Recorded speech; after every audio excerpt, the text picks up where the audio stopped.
নমস্কাৰ পুনৰ লৈ আহিছোঁ আন এটা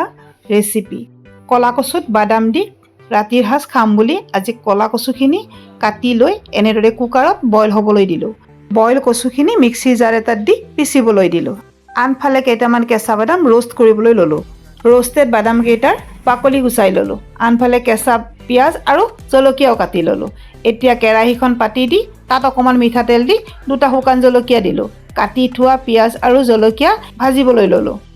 এতিয়া তাত অকণমান আদা নহৰুৰ পেষ্ট দি দিলোঁ ভজা পিঁয়াজৰ ওপৰতে ৰোষ্টেড বাদাম কেইটাও দি দিলোঁ এতিয়া কিছু সময় লৰাই থাকিলোঁ তাৰপিছত নিমখ হালধি জোখমতে দি দিলোঁ সেইটোতো আপোনালোকে জানেই এতিয়া পিচি থোৱা কচুখিনিও তাত ঢালি দিলোঁ গেছটো কিন্তু একেবাৰে ল' ফ্লেমত ৰাখিছোঁ এয়া জিৰা গুড়িও দি দিলোঁ ভালদৰে লৰাই থাকিলোঁ কিছু সময় এনেদৰে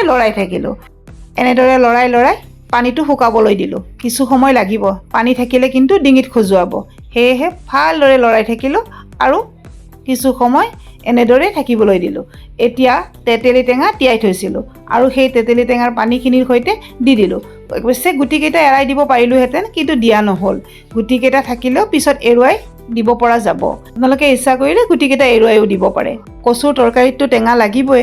টেঙা নহ'লে ডিঙি খজুৱাব পাৰে সেয়েহে কচুৰ তৰকাৰীত টেঙা অকণমান দি দিছিলোঁ এতিয়া কচুৰ তৰকাৰী হৈ গ'ল বাতি এটাত ট্ৰান্সফাৰ কৰি ল'লোঁ তিনিজনৰ কাৰণে তিনিটা কণী একেলগে আমলেট কৰি ল'লোঁ আৰু এনেদৰে আমলেট কৰি তিনি ভাগ কৰি ল'লোঁ মানুহ যিহেতু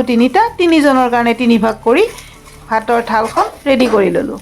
লগত জিকা আলুৰ মাছৰ জোল এখনো বনাই লৈছিল আজিৰ ডিনাৰটো এনেদৰেই কৰিলোঁ ভিডিঅ'টো শেষলৈ চোৱাৰ বাবে অশেষ ধন্যবাদ বাই বাই